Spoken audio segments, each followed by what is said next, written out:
Hello, all. So, welcome to today's discussion. So, today we'll be having discussions on summation notation. Summation notation. So, before that, we need to know the difference between inferential statistics and descriptive statistics. So, when it comes to this course, our focus will basically be on inferential statistics, but we need to know the difference between inferential and descriptive. So when we say descriptive statistics, it has to do with the fact that we are just describing the data or summarizing the data. A typical example is maybe you want to find out people's examination anxiety, or University of Ghana students, their examination anxiety. So the researcher would group the participants into two, males, females. And there is, after analysis and everything, the researcher realized that the mean for the females were higher than, or the mean for the female was higher than the male. So they just rely on the mean or the raw scores to make conclusions or draw conclusions that females, to a large extent, they do have higher levels of anxiety than males. So when that happens, then it means they are just using descriptive. They are just summarizing the data without further doing something known as inferential statistics. So inferential statistics will let you know the difference that you found between males and females on anxiety. Is it really relevant or is it really significant? So it means out of this, it helps us to draw valid conclusions from our sample, the people that we selected from University of Ghana. It helps us to draw valid conclusions from that, and then generalize those results to the population in itself. So the general goal of inferential statistics is to generate findings from the sample, and these findings will help us to generalize it to the entire population. And in solving some of these things, we need to familiarize ourselves with some of the notations involved. So I've listed about 10 of these notations, and we'll be going through it one after the other. We're going through it one after the other. So let's say in this course, whenever you see this symbol,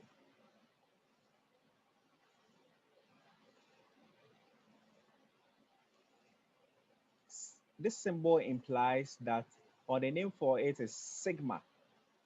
That's the name.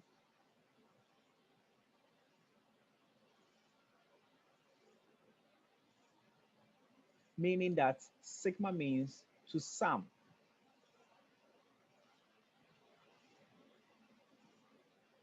So it means whenever you see this symbol, it implies that you need to add or sum. So let's say we want to find out, or we've been tasked to, or we've been given some set of scores.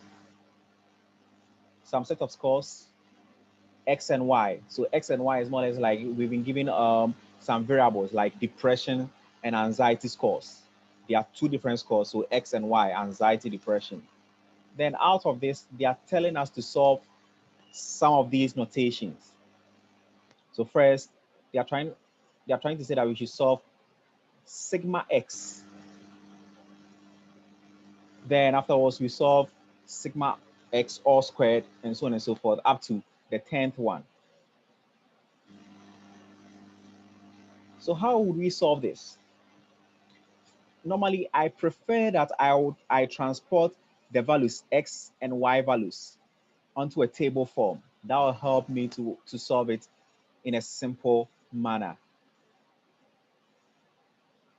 So you could see that per what I have here, within the question, these were the X and Y values, X values and y values. I just transported them into a table form. Then out of this, they are telling us to solve sigma x. And we know sigma, this symbol means sum. So it means they're telling you to sum x. What this implies is that these are the x values, 1, 2, 3, 4, 5. So it implies that add the values for x, that's 1 plus 2 plus 3 plus 4 and plus 5.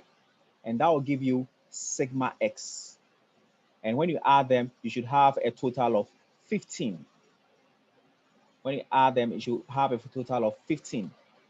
So it means sigma x, you're supposed to get 15 when you add the x values. Again, they told you to solve sigma x all squared. This is, you need to pay attention to this. Always, when you are given this, solve the one in the bracket first.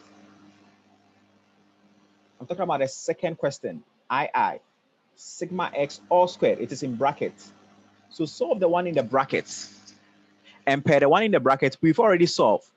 When you check, it means we are supposed to solve sigma x. When you check the one in the bracket is sigma x. And we have sigma x to be 15. So it means it will be 15 all squared.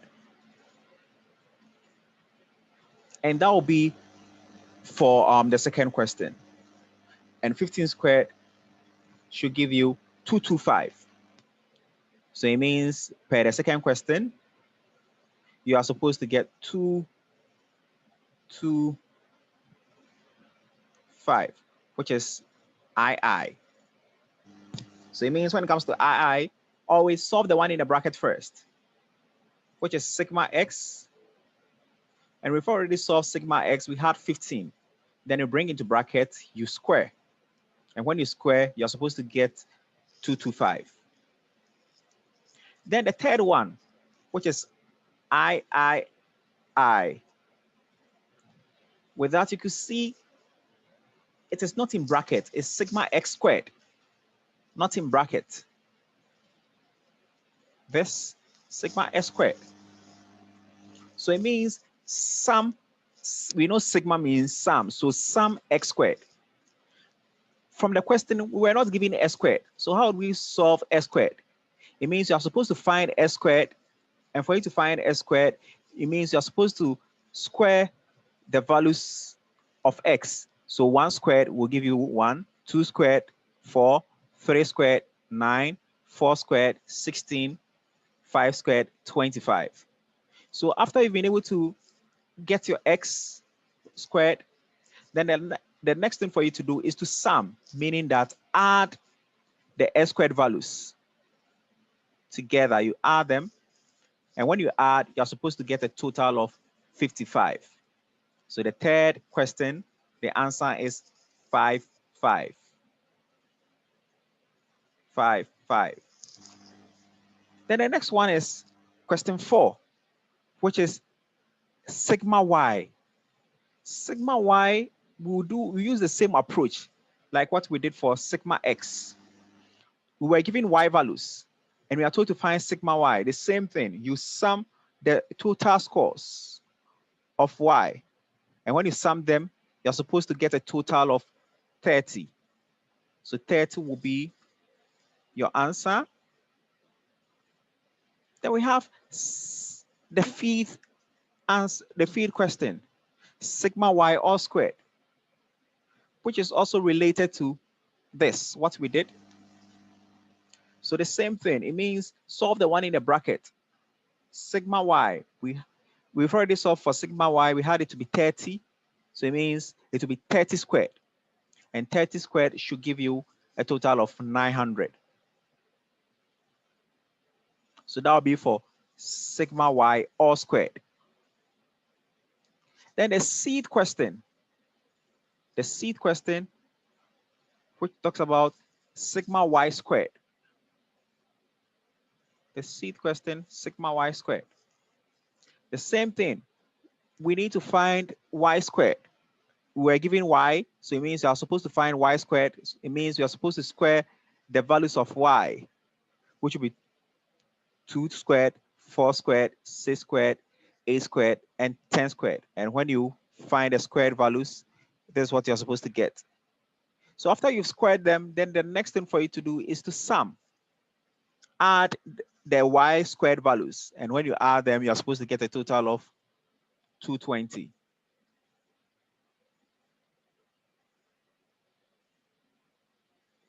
Then the next question has to do with sigma xy.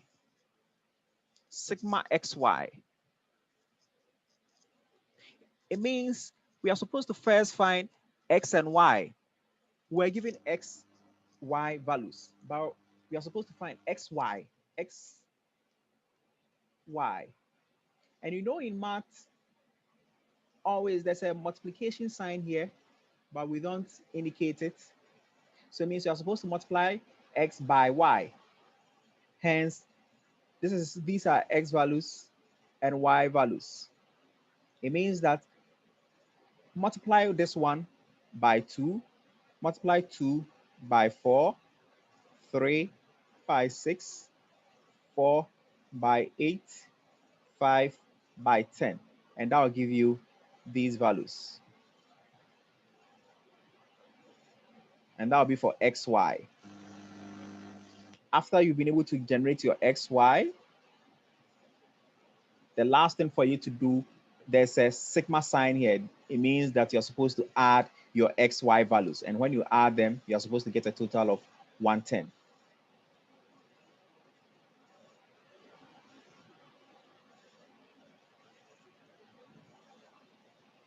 Then the eighth one is for you to find sigma s squared y squared. Do it step by step. It means you're supposed to find s squared. S squared. We already know s squared. And this is s squared.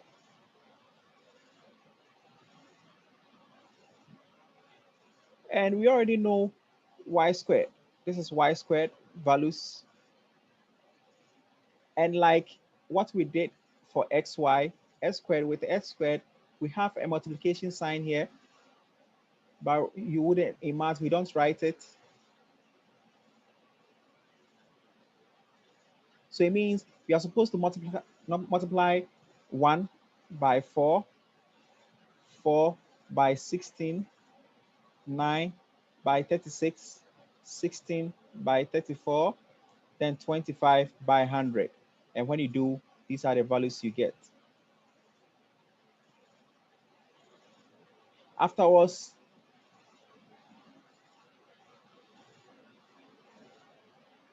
after you've done this, then the last thing for you to do, there's a sigma sign here, meaning that add the values you generated for s squared, y squared, add them. And when you add, this is the final answer you're supposed to get, 3916. All right. Then the ninth question, you are tasked to find sigma x, sigma y. Sigma x. We've already found sigma x to be 15. So it means 15 is here. You know, when you say sigma x and sigma y, they are combined together. It means there's a multiplication sign here. We don't, in math, we don't write it. So it means find sigma x. We've already found sigma x to be 15. Then sigma y, we found sigma y to be 30.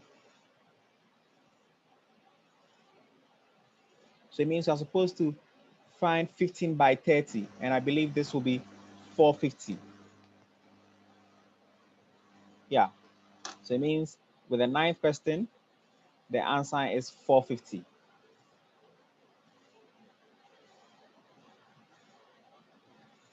Then the last question, which we've already solved. We've already solved the last question, which is the same as this and that. So it means that will be all when it comes to notation. These are the main notations you need to pay attention to. These are the main notations you need to pay attention to. All right. Now, we have something known as, in this course, you are supposed to know what a population and a sample is all about. So when it comes to population, population is more or less like the broader form. So I've already defined what a population is. So I indicated that population is a broader group of people to whom you intend to generalize your results in the study. Whereas with a sample, you pick your sample from the population. So it means the sample is the subset of the population. So you select your sample from the population in itself.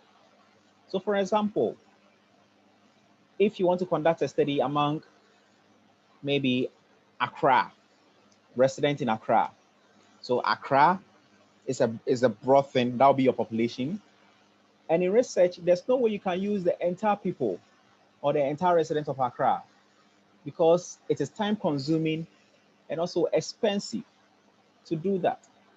So most researchers, what we do is that we select some individuals to represent Accra. Individuals within Accra, we select some few individuals, then conduct the study on. So we're selecting few individuals to represent Accra. Those we've selected is what is referred to as sample. Or maybe you want to conduct your study among University of Ghana. University of Ghana, we are a lot. Distance, across its campus, Legon, or main campus, and so on. We are almost around 60,000 when you combine undergrad and masters or graduate students. So it means that it is time consuming and also expensive for any researcher to conduct a study using all the students on campus. So we normally select only some few individuals to represent the university. So those individuals we've selected is what is referred to as sample. So in most situations, we're trying as much as possible to calculate certain information about the sample and the population. So we normally calculate the mean, standard deviation, variance, and the standard error of the mean. So what's the rationale behind the mean? So we normally say that the mean is the average scores generated from a set of scores. So the mean is the average of a set of scores. That's the rationale behind the mean. We use it to calculate the average.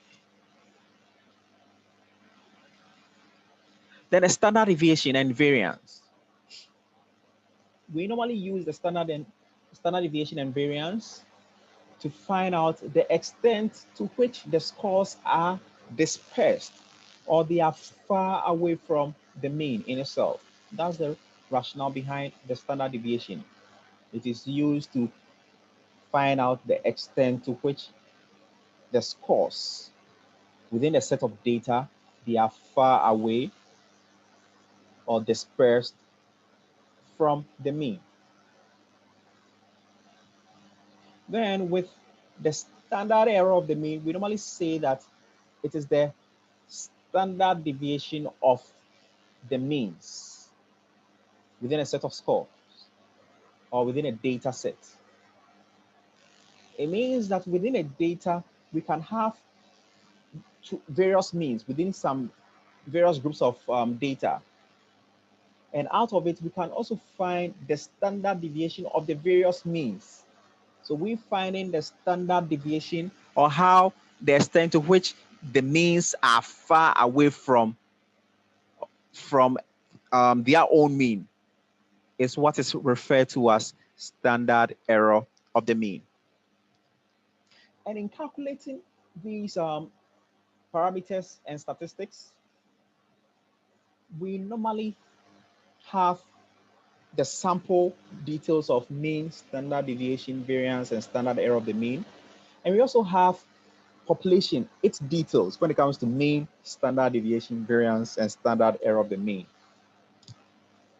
And in this course, it is your duty to know the various means, their symbols. So the sample mean is symbol and formula, and the population mean is symbol and formula. So I have created a table that explains all the information. So when you check the first row, I have mean, and I've indicated sample, population, telling you that whenever you see sample mean, this is the formula.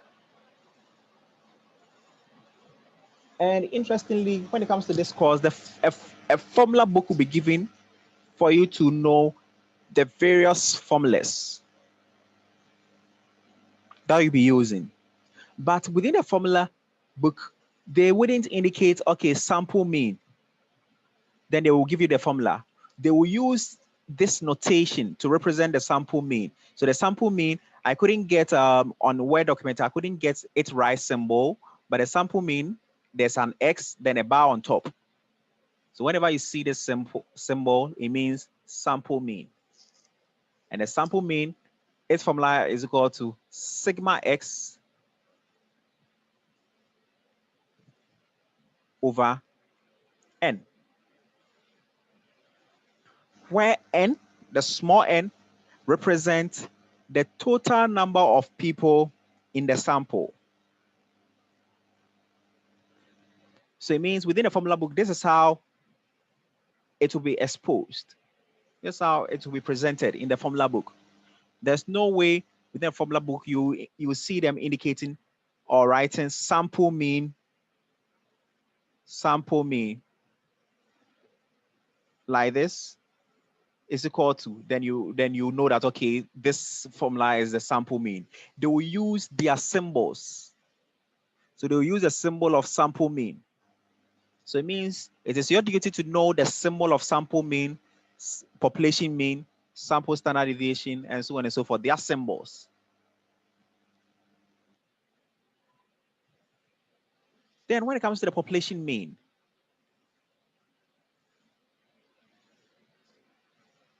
with the population mean, its symbol is this, normally referred to as mu.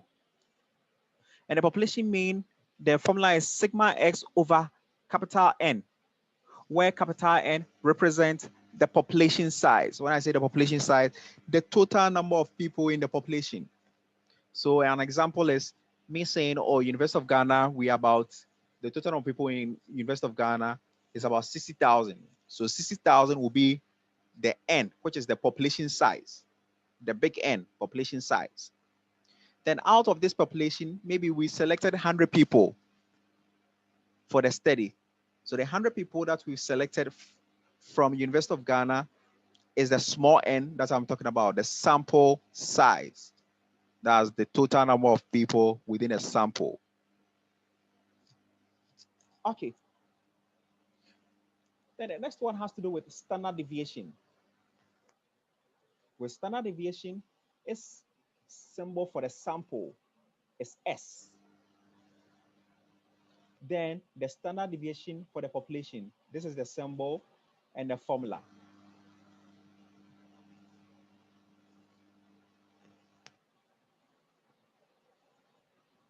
Then the next one has to do with variance. Variance. With variance, that's the symbol S squared for the sample. Then the variance for the population, that's the symbol. This. Okay. Then the next one has to do with the standard error of the mean. The standard error of the mean. So this is the symbol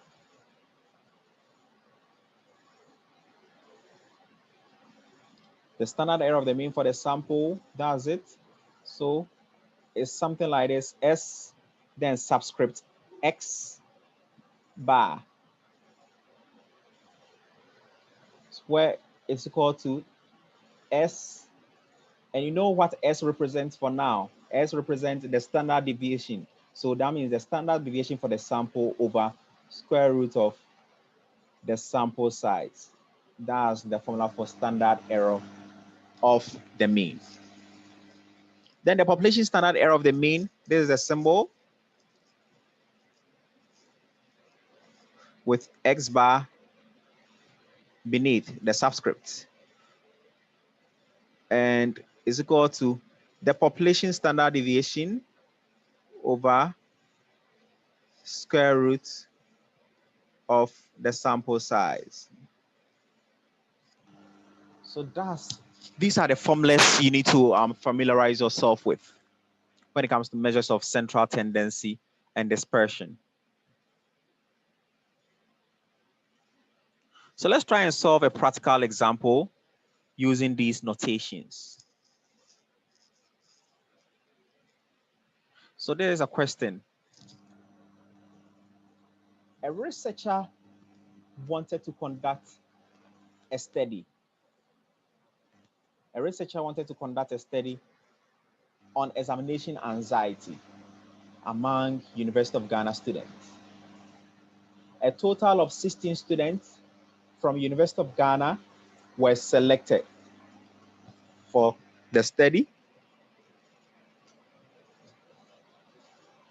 Then they are saying the table below represents the 6 students' anxiety scores.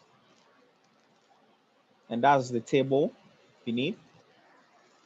Find the following: mean, standard deviation, variance, standard error of the mean. Okay, standard error of the mean. Okay, so when you see this question, you might be in a dilemma. Which of the mean, standard deviation, and so on should I solve? Because as I said, we have 2 types, the sample and the population. But within this question, you can see they didn't really specify which of them you should use. But when you check the preamble, the question itself, they indicated that the researcher wanted to conduct a study among University of Ghana students. So it means University of Ghana students is the population. And out of this, we have selected only 6 students to represent University of Ghana. And the data here represents the information of the 6 students. So it means this data is only for the sample. The data we find here is only because it's only for the 6 students, and the 6 students is the sample. So they are the sample, and their information is the one that has been provided on the table. So it means whatever mean, standard deviation, and so on you are supposed to solve, you are supposed to use the sample details. Meaning you're supposed to solve the sample mean, sample standard deviation, sample variance, and sample standard error of the mean. That is what is expected of you to do.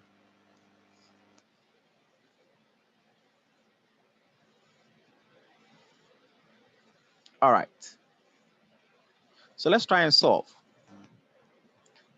And in solving it, normally I prefer to tabulate it. So it means this is the participant number and the anxiety scores. So the anxiety score will be the X value that we want. And we know sample mean, the formula for the sample mean is X bar. So it means the formula, the notation is X bar, and the formula is sigma X over N. So it means we need to find sigma X. And sigma X, as we did earlier on, it means that you're supposed to add these values together. And when you add, you're supposed to get 32. When you add them, you're supposed to get 32. So that will be sigma X. And small n, as I indicated earlier, Small n represents the total number of people in a sample, and there are 6 in all. Sorry, there are 6 in all. So it means it will be 32 over 6, rather. 32 over 6. 32 over 6. And that will be 5.33333. So that will be the final answer. All right. Then the next one is standard deviation. And the standard deviation, you are supposed to find the standard deviation of the sample. We're able to deduce that the standard deviation of the sample is S, and that's the formula. So it means per this formula, these are the things we need to solve. We need to find sigma x squared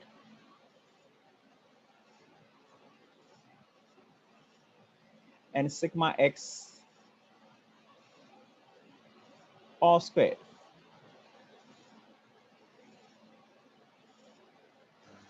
And per like what we did for the previous one, when it comes to the sigma s squared for this, it means you're supposed to first find s squared.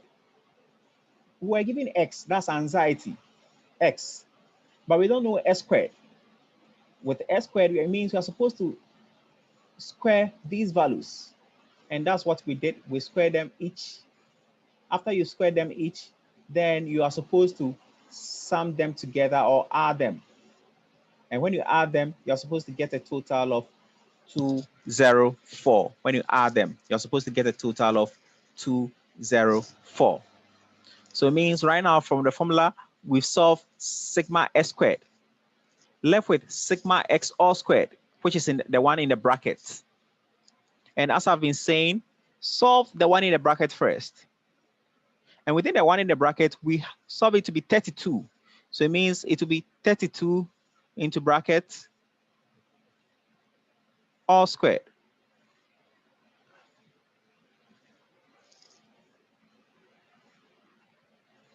All right, so 32 into bracket all squared should give us 1024.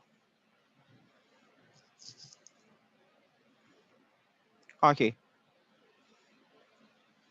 So when you are done finding these notations, you then substitute the values that you get into the formula.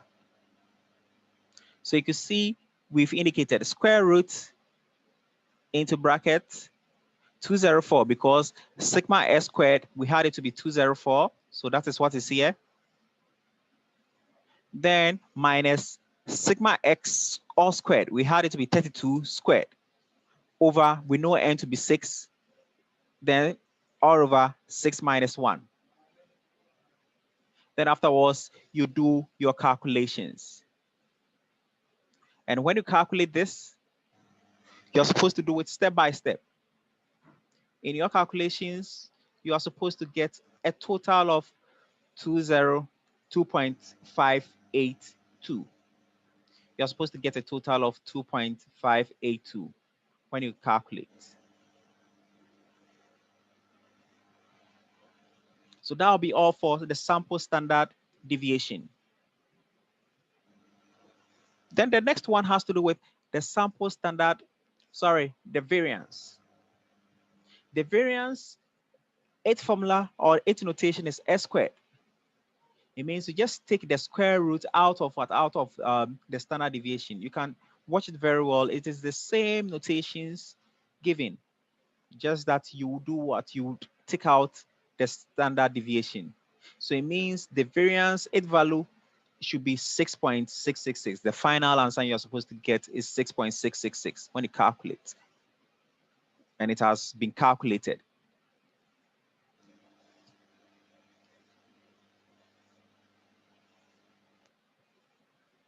Then the next thing has to do with the standard error of the mean. And with the standard error of the mean, its notation is S, then the subscript is X bar on top. So as I said, the formula is supposed to be S over square root of N. And from our calculation, we got S to be 2.582. So it means it will be 2.582 over square root of small n, which is the sample size. And when you use a calculator, which is your scientific calculator, to solve, you're supposed to get a total of 1.054. So that is how you solve measures of central tendency and dispersion when a question like that is provided.